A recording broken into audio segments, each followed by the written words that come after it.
Banco Magallanes, calor natural.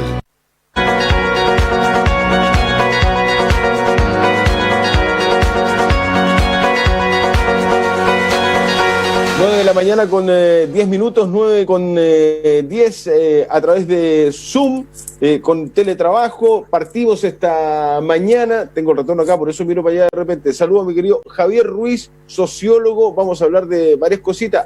Dejamos planteadas algunas preguntas hace ya un par de semanas. Ayer lo comentaba yo en el streaming. ¿Cómo estás, Javier? Buen día, gusto de saludarte. Buen día, Mauricio. Por aquí estamos, haciendo el aguante, como todos. Si le subes un poquitito tu volumen. Volumen de... Si le puedes subir lo máximo que puedas a tu volumen. A ver, Javier, no sé si son varias cosas. Yo creo que hay cuestiones bien puntuales que te lo decía además ayer vía WhatsApp. ¿Qué es lo que se viene? Sociológicamente hablando, ¿a qué se tiene que atener la gente, las mujeres y hombres de este planeta, de este territorio, del país y de la región de Magallanes? ¿Qué es lo que se viene? ¿Es el fin de la globalización? Dejamos una pregunta hace como 2-3 semanas, ¿o no? ¿Esto va a seguir igual? ¿Vamos a volver a vivir como vivíamos hace un año, por ejemplo, un 15 de mayo del 2019? ¿Vamos a volver a esa vida de hace un año, Javier, o esto cambió para siempre? Mira, la pregunta sobre la globalización es muy importante, porque si hay un fenómeno que define el curso de nuestras vidas, de las personas del planeta, es este fenómeno llamado globalización, que no es más que la mundialización del capitalismo. Básicamente, en su evolución natural desde hace varios siglos, el capitalismo, que funcionó en un primer momento a escala local, a nivel de continentes, es un fenómeno básicamente de Europa, que se inicia en Europa, luego se expande hacia otros continentes, y hoy día es un fenómeno mundial. Y obviamente acompañado con una de las cuestiones que es clave para entender el capitalismo, como es los inventos, las máquinas, básicamente. El inicio de la revolución industrial es básicamente, y del capitalismo, el invento del motor. El motor cambia todo. Antes del motor lo que había era la producción de lo que los seres humanos necesitan para vivir a escala artesanal. Con el motor y el surgimiento de las grandes ciudades se comienza a construir a escala digamos, muy grande. Y eso modifica todo, modifica las relaciones, surgen nuevas clases sociales. De ahí la importancia, por ejemplo, del análisis que hace Marx al inicio de la revolución industrial, muy importante. Y hoy día tenemos de ese motor que se inventó a fines del siglo XIX, a lo que tenemos hoy día, que esto que estamos conversando desde nuestros hogares, es un desarrollo enorme, a una escala inaudita e insospechada para los más genios incluso. Ahora, desde esa perspectiva, mundialización de la globalización, pero ¿eso va a mantenerse, Javier? Sí, evidentemente. Lo que ha ocurrido es un fenómeno, por eso estaba intentando dar la coordenada general. Es un fenómeno que es muy grande, muy potente e irreversible. Tiene que ver con el curso del capitalismo. Es imposible revertir algo que ya se ha abierto, que es básicamente la interdependencia de todas las economías del mundo. Es decir, los países que se encierran, gravan con impuestos las importaciones, o no generan una actividad exportadora significativa para su economía, están destinados a ser países subdesarrollados. Hoy día el desarrollo se mide en qué medida tú te interconectas con el mundo y eres capaz de generar intercambios que sean favorables para tus economías. En ese sentido, eso no va a parar, digamos. Lo que ha ocurrido es que se ha desacelerado. ¿Cuánto se ha acelerado? Es una cuestión que los economistas tendrán que establecerlo y proyectarlo a futuro. Pero efectivamente hay problemas grandes. El desempleo, una de las características de la globalización es el flujo de capitales en el mundo. Es decir, ya no es el capital dentro de un país, sino que es el flujo de capitales en el mundo. La empresa de jean norteamericana produce una parte de sus blue jeans en México, y luego los tiñe en la India, y luego los vende en Amazon. Claro. Eso se ha desacelerado un poco, pero eso va luego de que se encuentre la vacuna y los antivirales. eso va a volver con mucha más fuerza todavía, porque finalmente la globalización del capitalismo tiene que ver eh, con las personas que buscan oportunidades, que buscan movilizarse socialmente, que buscan trabajo, y eso va a venir con mucha fuerza producto también del desempleo. O sea, lo que tengo que entender de lo que me dice Javier es que sí podemos volver a vivir como vivíamos antes, seguramente con otros hábitos, más allá de mascarilla, guantes, normativas sanitarias para protección, porque no sabemos, ayer alguien de la OMS también decía que el coronavirus es probable que se quede para siempre, ¿no? Y que haya que esperar una vacuna. Vamos a poder volver a tener un 15 de mayo como el día de hoy, que estamos en lo que estamos, pero el 15 de mayo de hace un año que vivíamos absolutamente distinto. A esta hora las calles todavía tenían congestiones, tacos en el sector sur, colapsadas los puntos viales de la ciudad, la gente con mucho estrés, casi corriendo durante todo el día. ¿Esa vida la vamos a volver a tener? Sí, yo creo que ciertamente por el mismo fenómeno de la necesidad imperiosa que tenemos los seres humanos de ocuparnos para sobrevivir, y dado el crecimiento que nuestra ciudad ha experimentado en lo que tú mencionas, que son el número de autos, la cantidad de gente, ¿no? Si bien poblacionalmente no hemos crecido tanto, pero ya somos una urbe con un tamaño considerable, y la proliferación de servicios, etcétera, ciertamente una vez que esto pase, vamos a volver a eso que tú estás mencionando, al estrés, a los tacos, etcétera, y nuevamente van a volver los desafíos de desarrollo urbano que Punta Arenas está teniendo desde hace bastante tiempo. Pero como decía el filósofo Heráclito, nadie se baña dos veces en el mismo río. Entonces, exactamente, el eterno devenir, ¿no? El eterno devenir. Entonces, si bien hay cosas que se van a repetir, hay muchas cosas que van a seguir cambiando y que en Chile se aceleraron a partir del estallido, que no hay que olvidarlo, que fue un fenómeno importante, que hoy día tiene una inflexión, probablemente no va a volver como con la fuerza que tuvo por este fenómeno del virus, pero sí efectivamente el estallido social dejó establecido una serie de desafíos y brechas que el país tiene. Entonces, lo que sí puede pasar, Javier, es que individualmente algunas personas, tanto acá como en el resto de Chile y en el mundo, hayan decidido, después de haber vivido a un ritmo acelerado durante gran parte de su vida y producto del estallido social y la pandemia que se está viviendo, cuando vuelva esta supuesta normalidad, hayan o tomen la decisión de decir, ¿sabe qué? Yo voy a vivir la vida un poquito más piola, un poquito más relajado, un poquito más tranquilo, voy a querer pasar más tiempo con mis hijos, voy a querer estar más rato en mi casa, porque no estaba en todo el día, salía temprano a las 8 de la mañana o a las 7 de la mañana y volvía hasta las 9 de la noche. Eso sí puede pasar, que algunos individualmente tomen una decisión de un cambio de vida. Eso sería muy, muy deseable. El filósofo coreano Chun-Bul Han es de Corea del Sur, es un filósofo que hoy día está bastante de moda. En su análisis del sistema capitalista en su expresión actual, plantea precisamente eso que tú acabas de decir, es decir, que el malestar o el mal hoy día del capitalismo sería el exceso de positividad, es decir, la cantidad enorme, diaria y casi ilimitada de estímulos a los cuales estamos expuestos las personas. Eso es básicamente el sistema capitalista, ¿no es cierto? Un conjunto muchas veces desordenado y caótico de exigencias, recompensas, desafíos, oportunidades, y por tanto la vida moderna podría plasmarse algo así como algo que no para, ¿no? Desde el momento en que ingresamos al sistema educativo ya inmediatamente se nos imponen una serie de exigencias, ¿no es cierto? La idea del éxito, la idea del logro es muy importante. Las familias educan a sus hijos para que sean también exitosos, como ellos lo fueron y más. Y eso obviamente es mayor estímulo, mayor positividad para lograr llegar a algo, ¿no?, que se desea, que es un mejor bienestar económico, un mayor desarrollo cultural, una mejor educación, una ampliación de los horizontes de las personas, todo lo cual es legítimo, pero cuando tú lo miras a escala monetaria, se convierte en lo que el filósofo coreano llama el exceso de positividad, es decir, exacto, demasiado estímulo para los individuos. Y eso también está demostrando el cansancio, eso también podría explicar, porque el estallido social no es explicado totalmente, o las crisis de las democracias en Occidente, por la falla de las instituciones y la poca credibilidad de los políticos.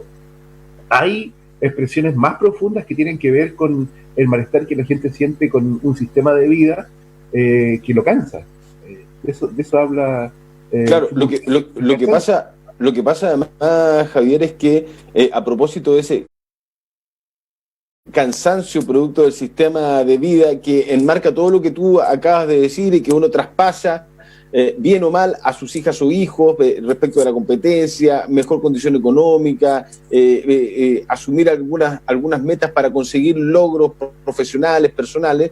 Ese relato también a mí me dice, bueno, entonces en realidad esto es solamente un paréntesis, vamos a volver a ser todos iguales a como éramos hace un año, y algunos, los menores, el 0,8, el 0,9%, el 1%, no lo sé, pero en menor medida, quizás tomen algún otro camino distinto que va en búsqueda de cuestiones mucho más internas, espirituales que materiales, porque ahí también hay una división en torno a lo que uno quiere en la vida, ¿o no, Javier?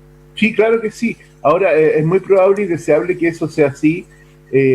Yo lo que siento y reflexiono es que hay un enamoramiento con la tecnología. Los seres humanos estamos en esto, ¿no? Estamos en esto. Ahora, lo que probablemente sea una segunda fase de relación entre las personas con la tecnología, sea una fase en que realmente entendamos el fenómeno que es la tecnología y que es básicamente un instrumento que tenemos que ser capaces de controlar y no que ese instrumento nos controle a nosotros, que es lo que ocurre hoy día, ¿no? Y probablemente ese regreso a la aldea, como tú lo mencionas y mucha gente lo desea, sea con la internet 5G, evidentemente. O sea, no concibo a un individuo, digamos, retirado de esta vorágine sin internet. Es muy difícil. Es muy difícil. Lo más probable es que haya un retiro gradual a una vida y probablemente sea la misma tecnología la que nos permita disminuir un poco el ritmo y las exigencias, sacarnos ciertas obsesiones que tenemos con los éxitos que nos impone y nos obliga prácticamente el sistema. Pero ahora en Punta Arenas nosotros tenemos muchas oportunidades al respecto. Primero, nuestro aislamiento siempre obra en dos sentidos, a favor y en contra, y en este sentido podría obrar a favor. Si bien estamos pasando de una sociedad más bien tradicional, que es lo que siempre fuimos, a una sociedad globalizada, todavía estamos en ese tránsito, todavía no está completo eso. Claro, lo que pasa además, Javier, es que con esto del teletrabajo sí puede ser que cambiemos algunos hábitos laborales, ¿no? Porque algunas empresas se darán cuenta que podría significar esto tener menos metros cuadrados construidos para meter más gente, siendo que podría un porcentaje de sus trabajadoras y sus trabajadores hacer la pega desde la casa, y eso le podría provocar algún ahorro tal vez a la empresa, seguramente, o quizás no gastar en otras cosas, no en términos de consumos básicos, escritorio, materiales para trabajar, y eso también a la trabajadora o al trabajador le va a provocar un mayor confort porque va a estar más tiempo en su casa con su familia. Ahora, trabajar en la casa no es que sea happy porque cambian las condiciones. Es raro trabajar en la casa para algunas personas que están acostumbradas a salir de la casa para trabajar durante toda su vida. Sí, lo interesante sería que la idea de trabajo que tenemos las personas, que es una idea muy, muy formal, digamos, que tiene que ver con trasladarse a un lugar, estar una cantidad de horas en ese lugar, donde hay un jefe, donde hay relaciones, etcétera. Ha sido, bueno, de hace bastante tiempo las empresas más modernas y precisamente las empresas del área tecnológica han demostrado eso que tú estás diciendo, que es posible perfectamente trabajar desde la casa. Google, por ejemplo, a sus trabajadores los invita en la semana a decir dónde van a trabajar, en la casa o en el lugar de trabajo. Por ejemplo, no tienen jefaturas, por ejemplo, sino que son equipos que se van armando en torno a proyectos y del 100% del tiempo destinan al menos un 20-30% del tiempo a hacer proyectos personales, lo que les interesa hacer. Entonces, el mundo actual, en esta etapa de la globalización, obviamente que también a la empresa y a los empresarios les está imponiendo desafíos que tienen que ver con una transformación radical de lo que se entendía hasta ahora por trabajo. Ahora, el punto es que hay una ética en la población respecto al trabajo, que es estar una cantidad de horas. Ahora, los estudios son muy claros.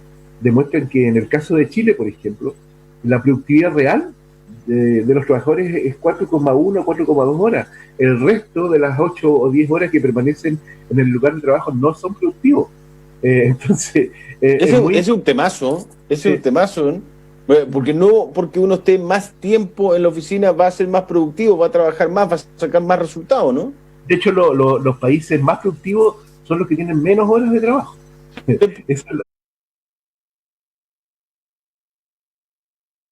Eso es algo que, bueno, cuando comenzó toda esta discusión en el Congreso con la disminución de las horas, de algún modo se intentó colocar, digamos, los estudios de lo que ocurre en Europa, básicamente, que a donde debiéramos mirarnos son los más avanzados, digamos, en esta y otras cosas. Efectivamente, la productividad no tiene que ver con la cantidad de horas, sino que tiene que ver con las capacidades individuales, con las competencias, y tiene que ver con el modo de organización del trabajo al interior de una organización.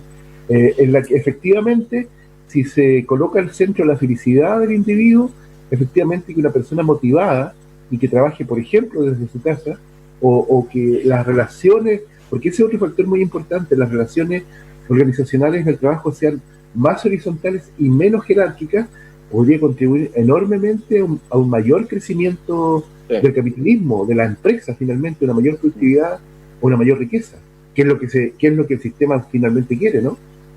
Sí, lo último, Javier, ¿qué te parece? Una visión de... Vengamos de nuevo al presente, a la actualidad, ¿no?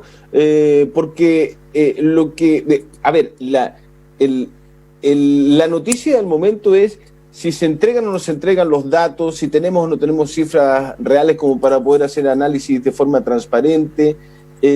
Hay desconfianza en la comunidad, y lo decía Mañalich, que esa desconfianza desde el estallido social ha provocado que se haya cortado el puente de la comunicación, por decirlo de alguna manera, así lo expresó el ministro Mañalich, entre la autoridad y la población y la gente. ¿Se puede recuperar esa confianza en la autoridad? Porque además esto no parte con el estallido social, hay que ser claro, ¿no? Si uno veía y buscaba estudios desde hace un año, Javier, y lo conversamos tantas veces, las instituciones tienen poca credibilidad, porque además todas las instituciones han tenido sus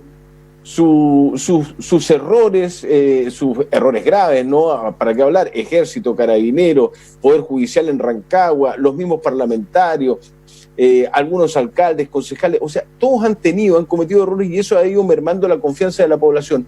¿Es recuperable aquello o no da para más y se necesita un recambio? Las democracias liberales están en crisis hace bastante tiempo, las instituciones políticas están en crisis hace bastante tiempo, y en el caso de Chile esa crisis se hizo mucho más patente con el estallido. Los políticos venían en caída hace bastante tiempo, básicamente porque en Chile la actividad política no es muy profesional, que digamos. Es una actividad aún bastante decimonónica, muy clientelar, muy vinculado a viejos hábitos de la política del siglo XX, el clientelismo, etcétera, etcétera, etcétera, ¿no? Y por tanto, el desafío, me parece a mí, tiene que ver con que la política tiene mayores dosis de profesionalización, tiene que seguirse insistiendo y continuando con los procesos de modernización del Estado, de transparencia. Si bien el Estado chileno es un Estado que ha avanzado bastante, aún hay desafíos muy, muy importantes en ese sentido. Ahora, Mañalich hizo el análisis correcto, es decir, gran parte del problema sanitario que tienen ellos tiene que ver con que no hay credibilidad ni hacia el Estado ni hacia el gobierno, principalmente en ciudades como Santiago, donde la crítica se acentúa mucho más que en provincia. Y ese es un problema que ellos tienen, muy, muy, muy importante, porque en estos momentos, tú lo conversabas hace rato con el panelista anterior, es fundamental poder, que fue el éxito de los países asiáticos, poder hacer caso a las instrucciones, por decirlo de manera simple, sí, pero digamos estar disponible para creer en lo que el gobierno está diciendo, en las recomendaciones. Probablemente en las cifras haya diferencia. La Alejandra Mato instaló una discusión que todavía no termina respecto a la cantidad de muertes en el mes de marzo, etcétera. Pero más allá, digamos, de las críticas legítimas y necesarias que hay que hacer, porque vivimos en democracia, hay cuestiones que no pueden obviarse, que es acatar, acoger y llevar a la práctica las recomendaciones que el gobierno hoy día está dando, que me parece a mí no tienen que ver con la cuestión política de engañarnos, de controlarnos, en principio. siempre está la tentación, pero tiene que ver básicamente con poder controlar esta enfermedad que asola hoy día el país. Javier Ruiz, un gusto como siempre, buena conversación, con mucho comentario de la gente. Muchas gracias por habernos acompañado esta mañana. Te envío un abrazo. Gracias, Mauro, un abrazo, nos vemos. Que estés muy bien. Chao, chao, Javier. Javier Ruiz, conversando a esta hora de la mañana. Pausa, señoras y señores, y conversamos con el diputado Gabriel Boric en los próximos minutos.